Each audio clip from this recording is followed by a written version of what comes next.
to A Well-Designed Business. My name is LuAnn Nigara, and I'm so glad you found this podcast. Together with my husband Vince and our partner Bill, we have grown our company WindowWorks from the ground up. So I know and I understand the challenges you face in running your interior design business. I also know that your talent alone isn't enough to ensure your success. So on this podcast, we talk about strategies and practical steps to help you grow your business. But make no mistake about it, we have our share of fun here too, mixed in with those aha moments that I love so much. This isn't fluff. Nobody has time for that.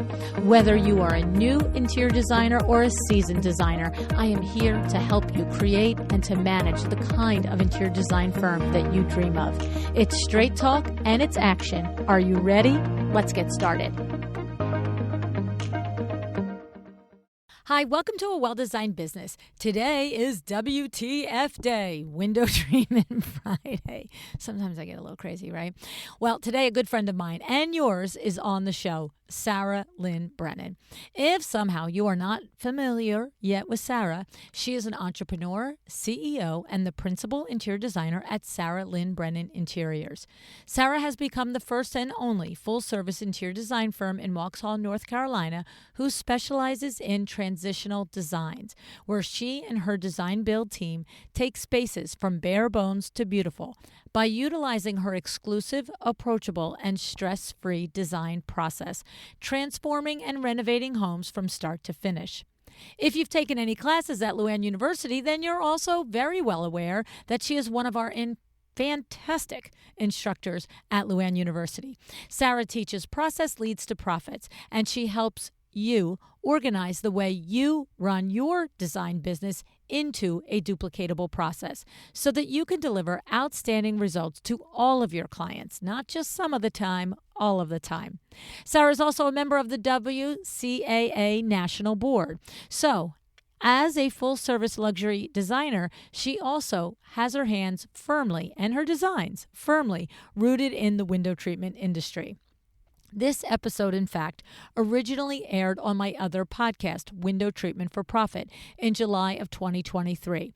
And I've had so much terrific feedback from those of you that also listen to that show, saying to me, LuAnn, the interior designer audience over at A Well-Designed Business needs to hear this information too. So today, you will learn about Sara's unique philosophy on incorporating window treatments into her interior design projects. You'll also learn why she considers window treatments to be a non-negotiable aspect of her full-service interior design projects. And I think you'll love her take on how she educates her clients on this aspect. That's the little key thing right in there. All right. Sara's a terrific lady. I always love talking to her and listening to her expertise and how she's grown her business. And I'm sure you're going to love her too. So right now we're going to air the episode as it appeared on Window Treatments for Profit. Hey, Sara, thanks so much for joining me on Window Treatments for Profit today. Hi, LuAnn. How are you? Thank you for having me. I'm happy to have you. It's funny because I just need to catch up with you in general. So this will have to do double duty here. I know. It's been a while. Yeah. So here's the thing. Let's get right to it because I happen to know that you, in your interior design firm, have a very specific philosophy as it connects to window treatments. And I think some of my window treatment professionals are going to be a little surprised at it, but very happy about it. So tell us about this philosophy and the way that you run your business from this point of view, Sara. Yeah, well, we have made it so that our full service interior design projects have window treatments as a non-negotiable for us in all of our rooms and spaces. And so we introduced that early on in our marketing. If you look at our Instagram and our portfolio, you are seeing each space has beautiful drapery, sometimes roller shades, Roman shades, different things that dress and pay attention to each and every window. So when we're doing our full service, we're looking at the ceiling, we're looking at the floor, we're looking at all four walls. And why the heck wouldn't we look at the windows? And so we set that tone early on in marketing and in consultation. So when I'm in somebody's house, I'm like, okay, let's talk about the windows. Are we putting up blinds, or, how are we going to do privacy? What are you wanting for this space? And if they're like, oh, I'm not a window treatment person, I'll say, okay, well, if you do look at our portfolio, it is part of what makes a space feel complete and soft and welcoming and cozy. And that is our vibe. That is our jam. So if you called us for that and you're not paying attention to all those elements yet, that's okay. I'll teach you how to call attention to why you like our spaces so that you can start putting Mm. things together.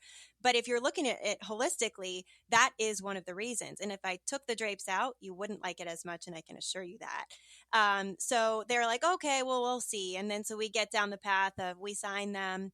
They're going in the presentations, they're going in the renderings, they're going in the drawings. Even if they're like, yeah, I'm still not sure, we still quote them, we still price them, we still include them in the budget.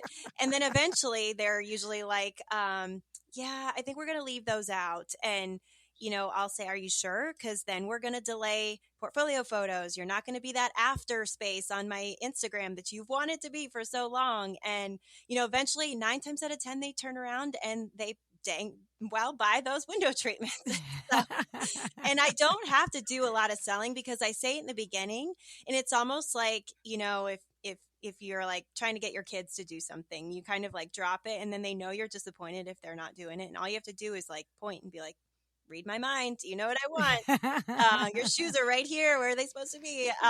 So they kind of know that that's the expectation. And there's a few that have just said, you know what? They're not our thing. And so we get a very thin slice of that wall on our portfolio photos, but there's not very many. And we just lead with it. And it truly does make the space, in my opinion. So that's why I lead with it.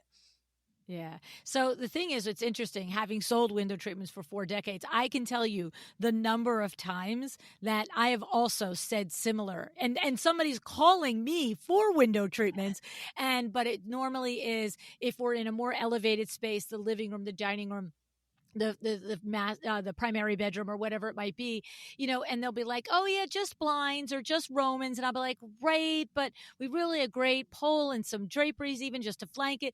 And it's like, and I've said it, it's like, it's not going to be finished. You have a vision in your mind of this way this room is going to look. And I love the way you describe that, Sarah, because for consumers that are coming to interior designers specifically, where they are responding to the whole room, it's so astute of you to point out to them that you're looking at this room, these several rooms on my portfolio, and you're thinking, I love Sarah's design aesthetic, but you take the window treatments out of every one of these rooms, it's not the same feeling, and you probably wouldn't have called me. Right. So you don't really understand subconsciously how much that's making impacts. And I love that you're actually you've figured it out and you're verbalizing it. That's pretty clever, actually. Yeah. And we anchor, we have a few kind of layers that we do that. We do that with our styling too. That's part of our full service process. You have to have a style, the bookshelves and all of those things that would not be our signature look if it wasn't for styling and drapery. The furniture, if you do look at our space, it's very neutral.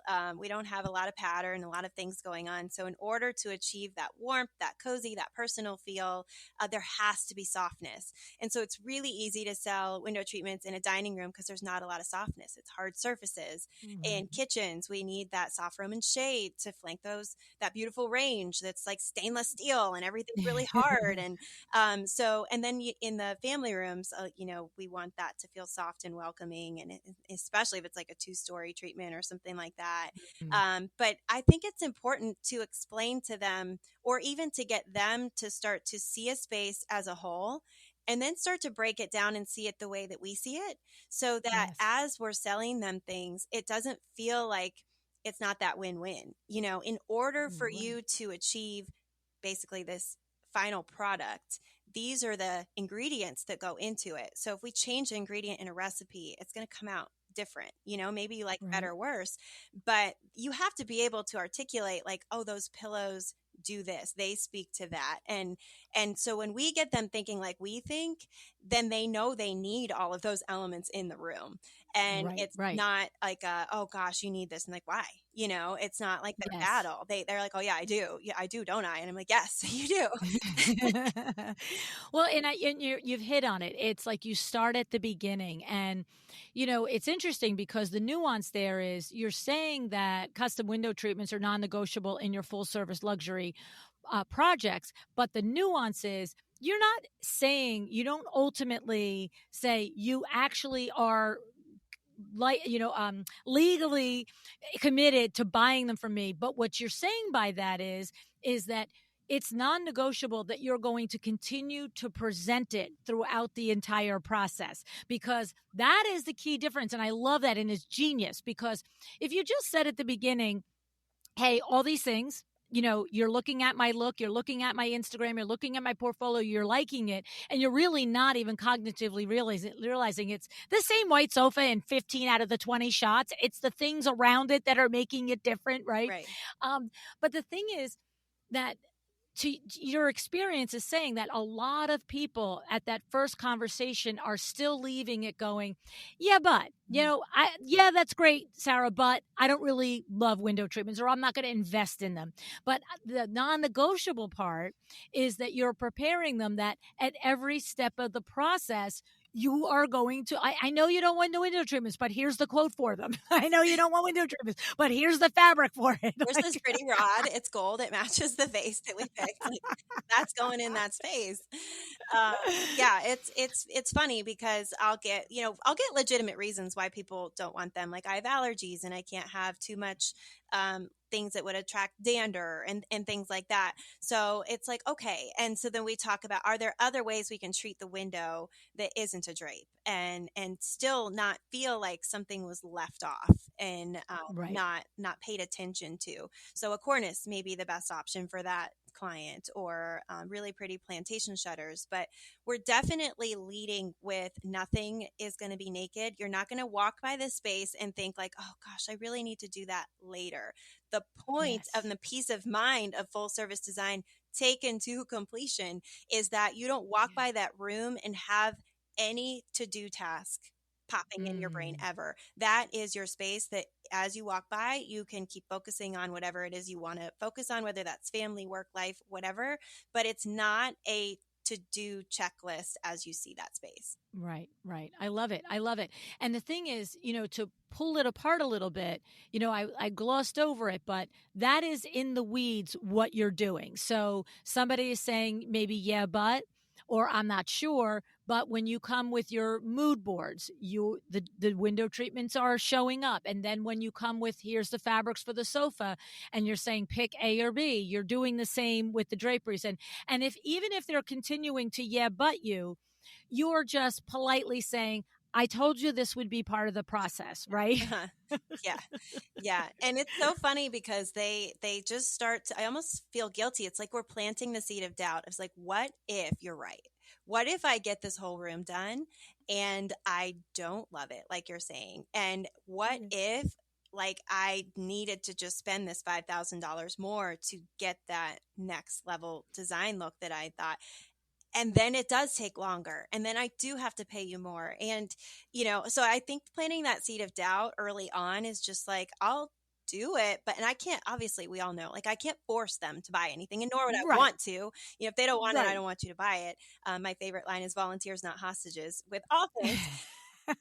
But but if I can make them think that the space could be better, and I truly believe it, and I do, like, I'm on the board, the national board for WCAA, like, I do represent window treatments in my realm, but I do think that it does complete the space if you're going for our signature romantic transitional style that we offer. So not Yeah. everybody's going to See, want that's the key. that. That's the key. That's what's really key right there, and that's where you keep saying, well, you called me because you want this look. So this is this look. It's part of this. And so some of the things, and you've alluded to it already, but pull it apart a little bit more, that you really have a good way of describing the pain points of once somebody gets to the completed room and then they say, oh, you were right, Sarah. I should have done the window treatments. And so now what's happening is for those couple of times that that's happened, you're preparing everybody else long before that. So what are some of, like you alluded, but pull them really apart, some of those pain points? Yeah, so we had a piano room one time. It's this beautiful room. It's in our portfolio now, and it's got this kind of ceiling detail. It's got this round, I don't even know. It's so cool space. And they fought me on window treatments hard, hard, hard. And so what we kept saying, and we were doing research and we were looking up beautiful piano rooms that had like that almost gorgeous bougie, like hotel lobby, like someone's just sitting there playing. No space we could find did not have stunning window treatments to get that Wow. look. And so I kept like, proving the point, like not even in just my portfolio, like this is a different kind of space. Like you need those. And they were like, no, no, no, no, no. And so this was kind of in the thick of COVID and everything was taking forever. So we did a partial install in that space. And I just kind of was like, you know what? Fine. You don't have to do them. It's fine. But you're going to hear my voice when we install because it's going to be missing something. And I'm not going to say a thing. I'm not going to say a thing. And so we do this partial install and this beautiful piano and all these elements are in there. And it's not everything yet, but it was enough to be like, yeah, needs the window treatment. So I didn't say a thing.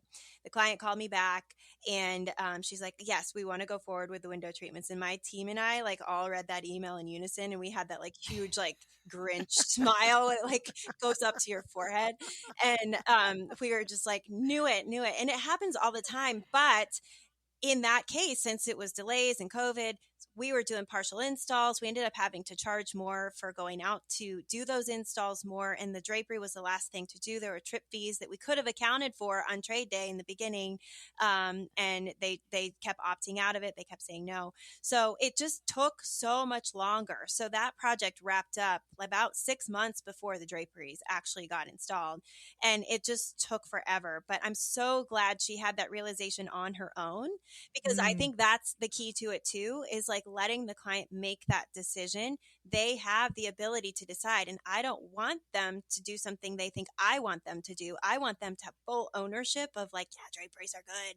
And that way they don't fight me on that. So, Right. but we presented all of our design drawings with those drapes in there and we did take them out. And then they were even questioning how many pleats are going to be if I do one width, if I do a width and a half, if I do Oh, two width. God. And we were trying to do the drawings to like reflect that. And then we were like, gosh, what if we're wrong? Cause different widths and I'm not a connoisseur. I don't make the window treatments. I just advocate Right. for them.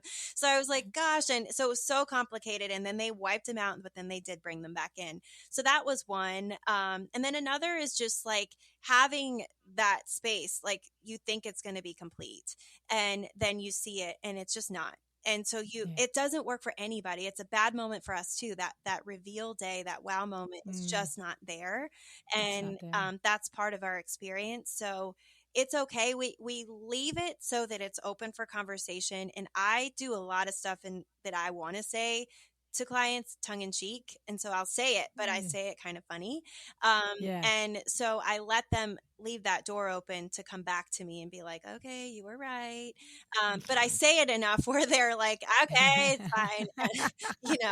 And, but it's in every drawing. And we had a client yesterday from start until design plan. So that's at least 2 or 3 presentations. She's like, nope, don't want them. We'd bring the fabrics every time. We'd show it in the drawing every time. And then yesterday she bought, I think it was 4 or 5 rooms of window treatments in every place we did furnishings because she's like, I just can't. I need it to be complete, and I'm scared for it to not be complete. Right. And so Right. I was like, you're doing the right thing. We don't have to put them everywhere, but in these Right. spaces, that's what I recommend in my experience. Yeah, and the thing about it is I've even said to window treatment clients when I'm working with them, I've said to them, here's the thing.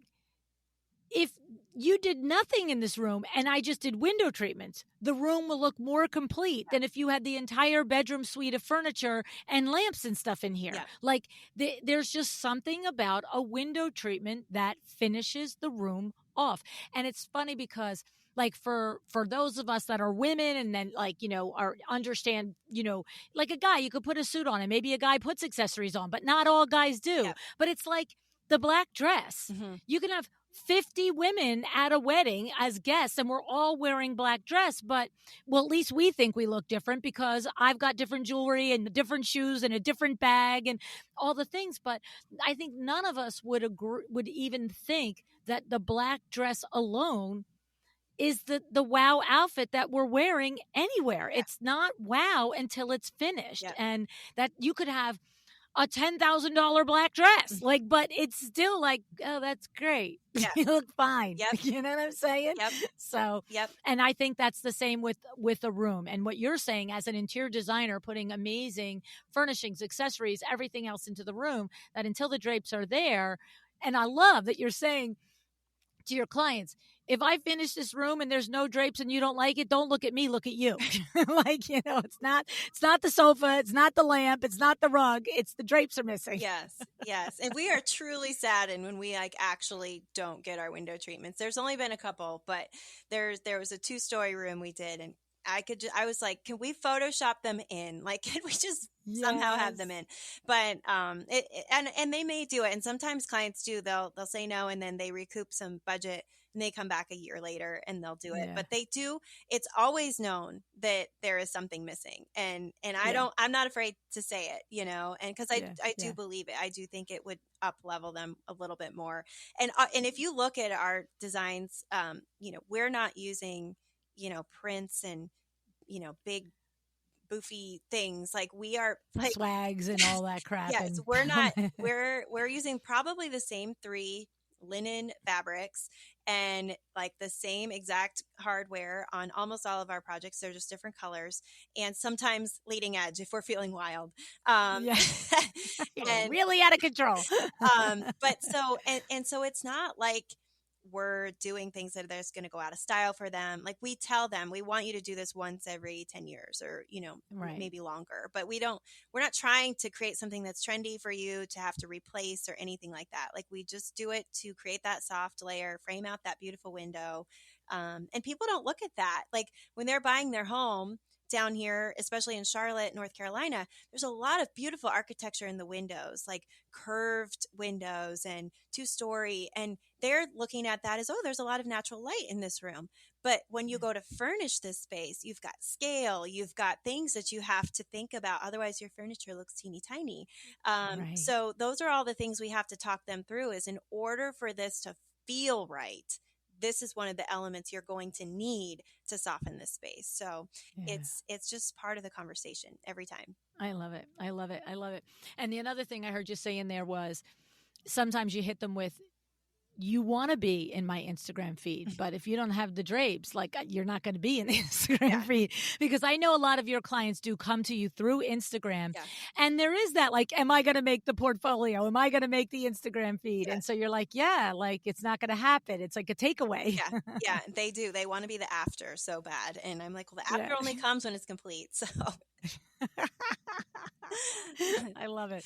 Yeah. And it's a good point that you make too, that, for anyone, designer, window treatment professional that loves to design, specialty draperies, intricate, like all kinds of details and stuff, that's awesome. Yeah, right? absolutely. But that's not really the thing. It's not your look. It's not your aesthetic. And the thing is, the reality is, it doesn't take that level of detail and design in order to finish the room. The simple window treatment itself does impact the space in a positive way. Absolutely. Yeah. So you could take it to the nth degree. We just don't, we're simple over here, but we can do anything, but right. It's just another layer for us. And it's all those layers that come together to create that beautiful end product. And that's what they want. And we even ask our clients on our questionnaire, like early in the process, do you want the look, or do you want quality, or do you want both? And that's always like a good paragraph answer. It's like, well, I really love the look and I don't want to replace things all the time, but I don't need to be, Schumacher fabrics, like, that type of, we can do something simple. It doesn't have to be all name brand stuff. And so, those are also our kind of people too, is we call our ideal clients first generation millionaires. So we love working with people who are kind of new to having good money and the luxury arena, we kind of coach them through entering that. Like, hey, listen, you probably don't mow your yard anymore. You probably don't do your own grocery shopping. You get them delivered to your house. You probably aren't cleaning your own pool or your own house. So it's okay for you to offset and offload your furnishing of your home to somebody else. You've now made it. Let me just tell you, you've made it. And so we kind of walk them into this new bougie lifestyle that they have. And then we have to coach them because they didn't grow up with their mom having a designer and their grandmother having a designer, and they didn't talk about fabrics with anybody. Like, Right. nobody. So we walk them through, like, yes, this is window treatments. This is about what they cost.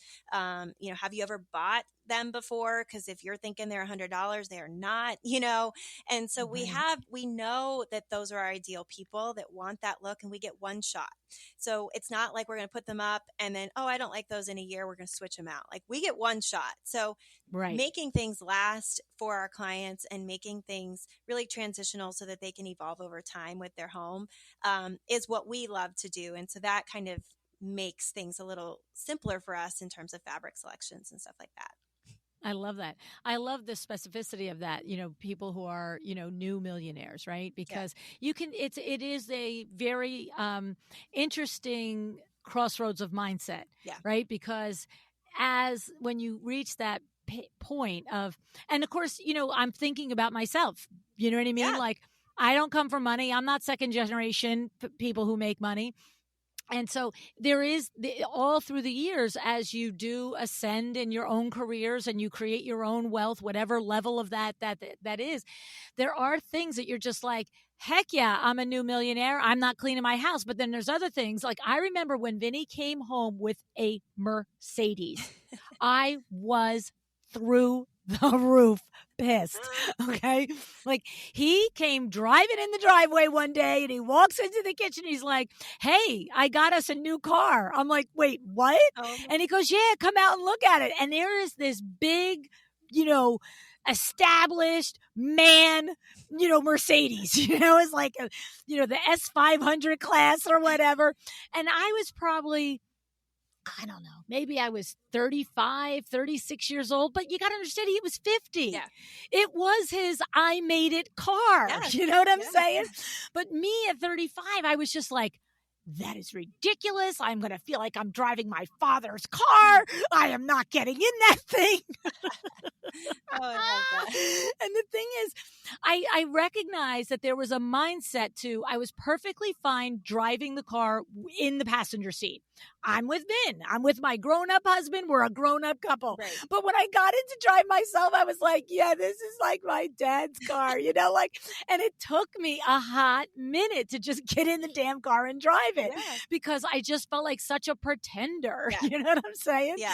Yeah. And so there is that thing, right? But at the same time, at that point in my life, I had housekeepers, groceries delivered, joined the gym, like there's funny little headset shifts. And so I think it's interesting that you tackle them as your ideal client. That's pretty cool, Yeah. Sarah. Yeah. I love, and I do kind of identify with that person. I'm a busy mom, right? We're doing everything we can to make it, and, working hard. And, so I can identify with them, but I can definitely identify with, like, my grandmother being like, look at you and your custom drapes, Sarah. Like, like, mine came from JCPenney, like, and she'd be like, in a package for, growing up in small town Pennsylvania, like living in a city girl, having custom drapes now. And, I just like, so you have, like, where you come from really, like, and people talk about it in design all the time, but I love, like, leveling somebody up and letting them know, like, helping you them made see it, and you deserve this. And there's so many other ways that, like, we tell ourselves that, but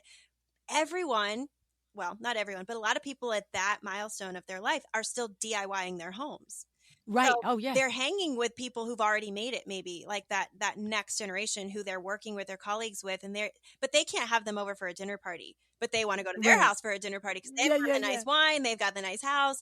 And so I am kind of at that same spot too, where I'm like, do I invite people over who, and so once I kind of leveled up my house, you just have this next level confidence. If somebody drops by, if you Yes. had people over, it's a reflection of you. And so I stop. was going to say your house looks like the way you work and the way you earn Yes, now, right? yes. And so stop DIYing it. Like I can tell your drapes are too small. I can tell your sofa's too small. Like bring in the professional to help you do that. And so, we love coaching people through that. And we've actually found that people who have old, like massive wealth, money is just not our ideal client because Right. they expect a different type of service than, and a different, I don't know, just a different service than what we offer. Different sensibility Yeah. too about Yeah. They getting just around. haven't been our favorite projects. Not to say that somebody who has old money couldn't have the great personality of somebody who we're used to working with, but Yeah. it's interesting how we've taken that data and pulled that together and helped Yes. them to see that. And I love it. I think it's outstanding. It's really cool. Window treatment people, we don't have really like we should identify our target market sector, but I don't think it serves us always, depending on the volume you aspire to have, to define the target client to that level. Because the thing is, the big difference is you're going to be in bed with a client for 6 months to a year. yeah, So it's much more important that the values and the ideals and all the things align. I'm going to sell you a drape. It's going to 2 months later, it's going to be installed. Hopefully you'll call me for the next row. Right. right. But it does relate to target market because there's nothing I love more than, oh, I heard window works is expensive. Yes, Mhm. that's a good thing to hear. You know what I Right. mean? Yeah. For all of you that are afraid of spending for value service, all the things that we add, then just stay away because Good. I'm Don't not come. separating those out to give you a lower price. Yeah. You know, it's like we'll get all the time, oh, well, you get a price. Well, is there anything I do to make it lower? Yeah, you can pick a wood blind instead of a silhouette. Like, I don't know what to tell you. You can have, a stationary drapes instead of operable drapes. No, I want the same thing for lower. Oh, okay. So I'm like a magic unicorn now. No, you can't. There's no. Right. Well, my husband's really good at installing. So take the install out and then lower the price. No, see, that's what we deliver. Yeah. We don't do it without install. I don't care if your husband has a PhD in drapery rods and mollies and toggles. Like, it's not happening. Right. You know what I'm saying? Exactly. So that's where a window treatment professional does have to be willing to put their flag in, whether it's, look, there's dozens and dozens and dozens of retailers that create a viable, sustainable business at the entry level market, Yeah. right? Because you're doing it on volume now. Yeah. Now you're selling 100 blinds in a week at $50 a blind instead of 10 blinds at a 500 a blind, right? But it's that entry, that low budget market, the middle market, and the high market. We do have to establish that as window treatment professionals. Otherwise, it doesn't mean that you individually on projects, like I will work with that entry level person that every once in a while is just really like, this time I'm not having my husband install Yes. it. Yes. I'm not going to the box store and I'm not doing it. But that person is stretching out to reach what we sell. Mm-hmm. But you can usually tell that when you're talking to them. Yeah. That's right.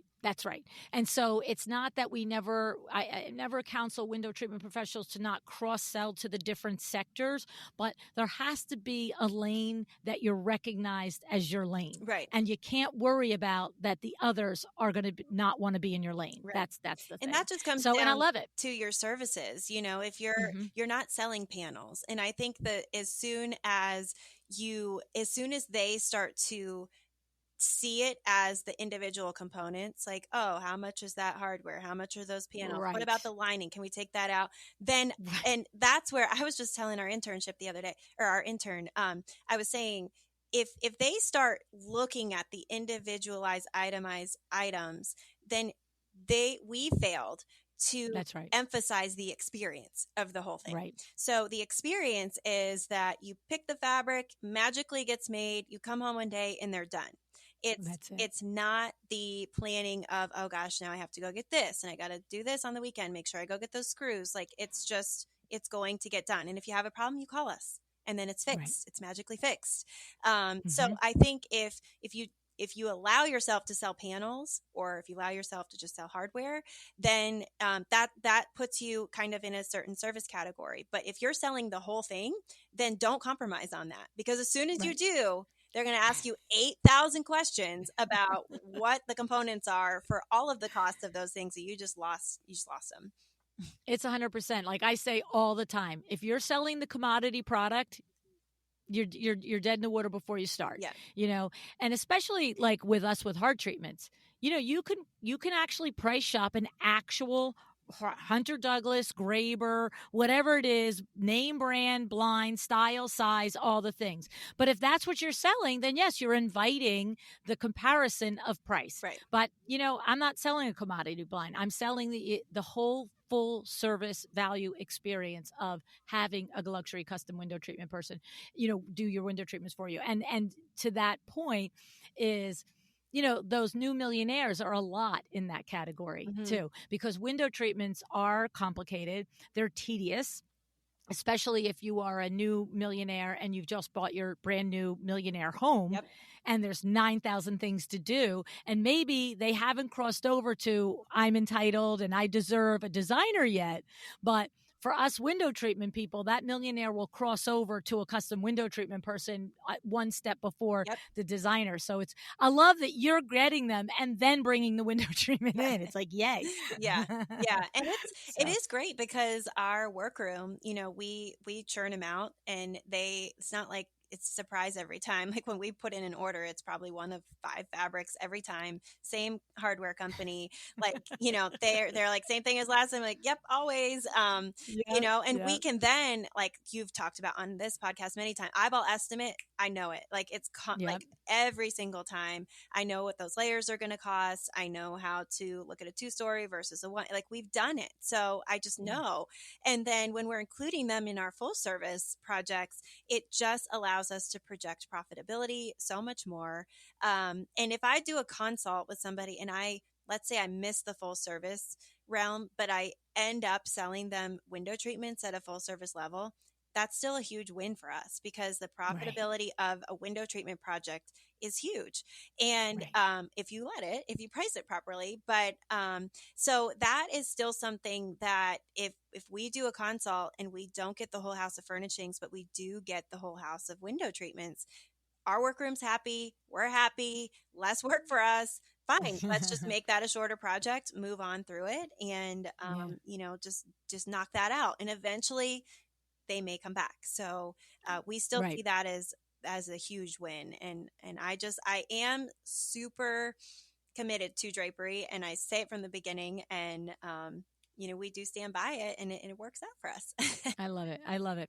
And before I let you go, I just clarify, you are working with a window treatment workroom that does the measuring, the fabricating, and the installation, because you're not an interior designer that has accounts with different hard treatment companies and the drapery rod companies. Like, you are approaching it with your window treatment workroom the way your client you want to approach with you. Just let me do it, sweetie. Just back out of the way and I will do this. So because I know a lot of window treatment people, like a designer will look at them and say, well, I can open an account with, Rally, or I can open an account with, ADR or whatever. And you're just like, I was like, go ahead. Like, do you really like, go ahead. Yes, you can. Right. So, but you ascribe to, you want to go to a full service window treatment person who is doing the whole thing for you. 100%. Right. Yeah. And we would never do it any other way. We can measure. We actually do measure to draw it, but I don't want to own that portion of the project. We want to hand that off. And so, yes, we could order the fabric. We don't. We could order the hardware. We don't. We could send the measurements to our window treatment team and say, here's the window. We don't. We literally have trade day, and we have our team come out. They measure. They keep all of that in their records. They take their own photos. We pick the fabric. We send over for invoice estimates. They shoot it back. We present to the client, and I don't care what it costs from them. I don't. And then we put the markup on it because it is a custom product. It's very not shoppable because my workroom is only to the trade. So they don't Right. have a retail presence that would give me a price that I'd have to somehow anchor to. So I don't care what it costs. I know what it costs for us.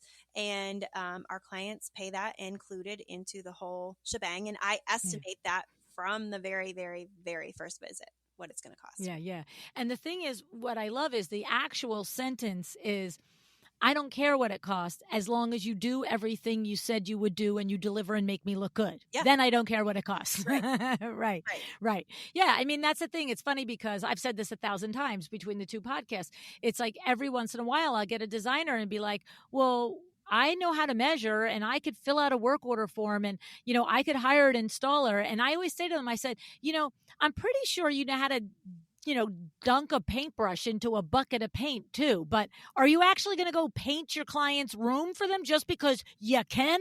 Yeah. Like what are you doing? Well, right? I know. And I was on the phone with an attorney the other day and I was talking to him about something and I said, I suppose it's kind of the same. I could represent myself in court, but that end result could not be what I want. And that could be very costly for me. And the same exact thing is true for interior design. I'm like, you could give it a try, but if you screw the whole thing up, you could end up paying for the whole thing again. And so it's the same thing. And I love that. it was kind of funny because he was like, yeah, I guess you're right.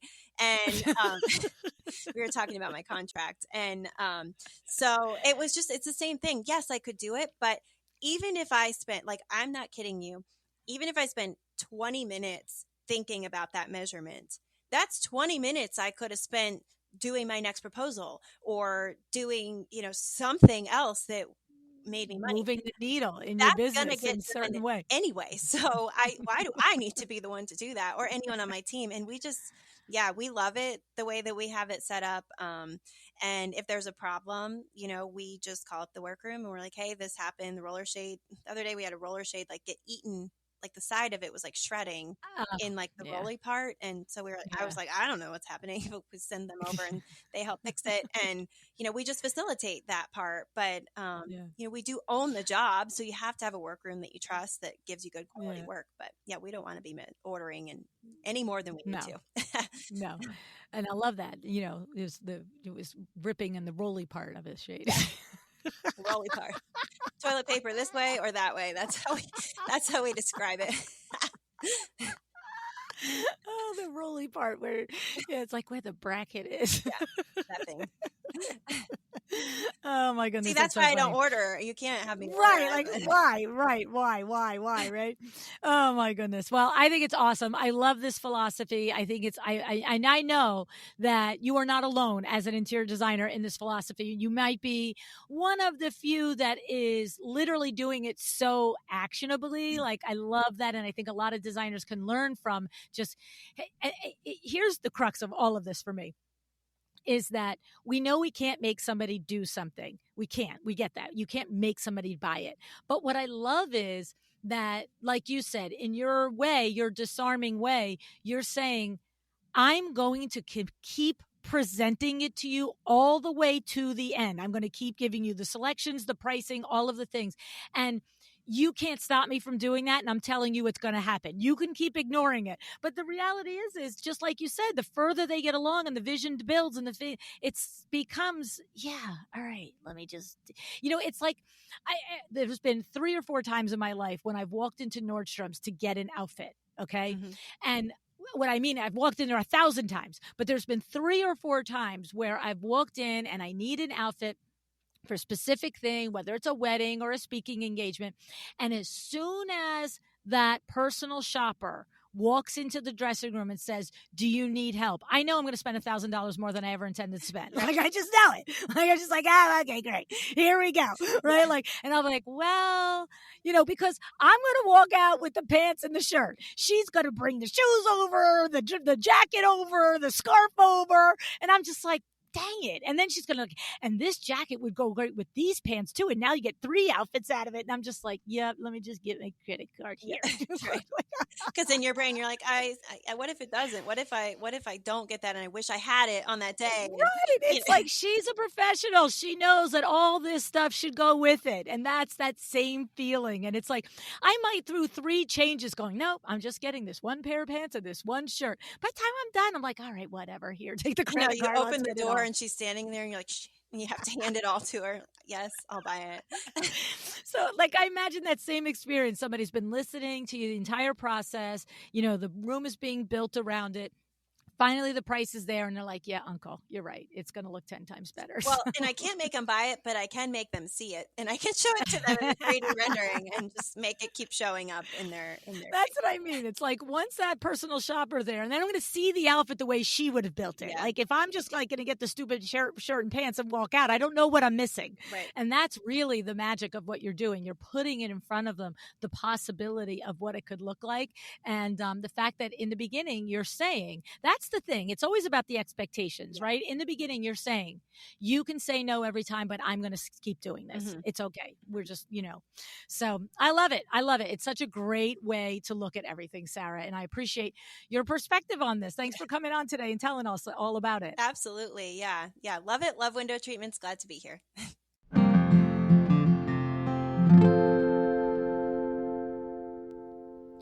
All right, before I share my thoughts on this conversation, I just want to let you know that Sara will be with us at LuAnn Live, speaking on a panel on this very topic. So if you're saying to yourself, I love it, I love the idea, but I have a little bit more questions on execution, then join us this November in Orlando at LuAnn Live. Sara will also be one of our VIP experts. This means if you register for the VIP experience, that you might get a chance to sit at a very tiny round table with Sara and pick her brain. Well, now, as of this recording, I think there's like 10 or 12 VIP tickets left. This is a strictly limited event, the VIP section, so do not hesitate. And the VIP experience is an incredible way to end the conference, right? Because maybe you came in with a couple of problems in your business that you're experiencing and you want to sit down with Sara or Sandra Funk or Nicole Heimer or Peter Lang and you want to pick their brains, okay?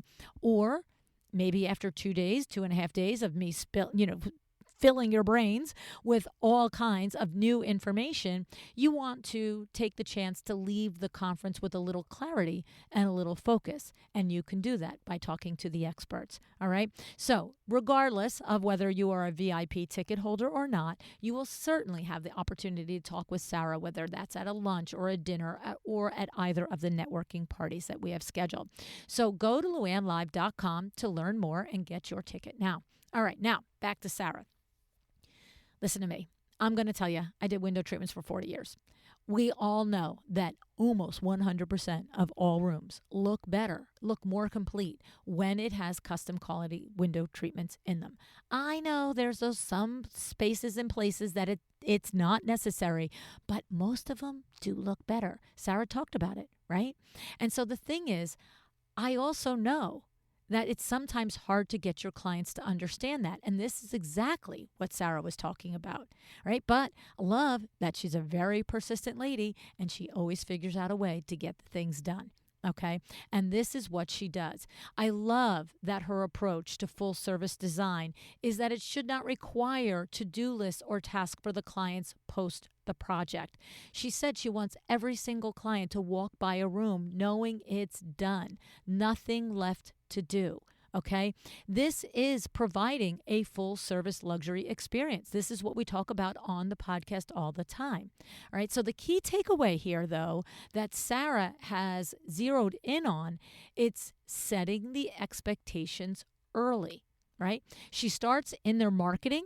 Then she continues to their consultations, and it goes all the way through the design process, letting every single client know that window treatments are a high priority to her. And by explaining the reasoning behind design choices, she helps her clients see the value in the various elements of those choices, including the window treatments. All right? She helps her clients see the necessity of these items and their role in creating that cohesive, well-designed, finished room. Okay. And the note to consider here is Sara doesn't do this simply because she knows the room is going to look better and that the client is going to be more satisfied. She also does it because she knows it adds considerable profit to her business. Okay? Window treatments are a major profit center for your interior design firm.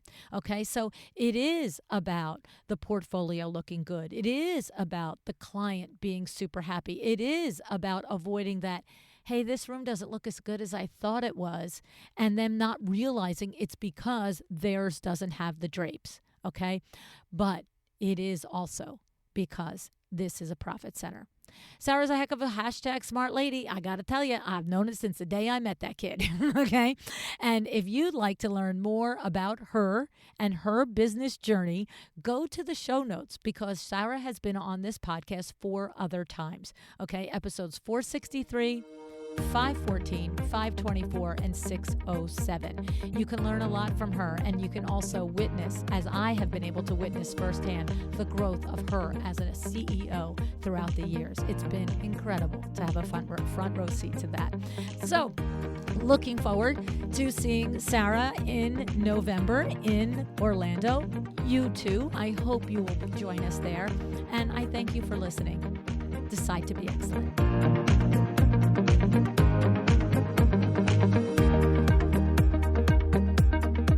Thank you for joining me today. This podcast is a production of LuAnn Nigara, Inc. If you want to know more about me, my books, or LuAnn University, go to LuAnnNigara.com. And if you are interested in having WindowWorks help you with your next window treatment or awning project in the New York, New Jersey metro area, go to WindowWorksNJ.com to learn more. Have an excellent day.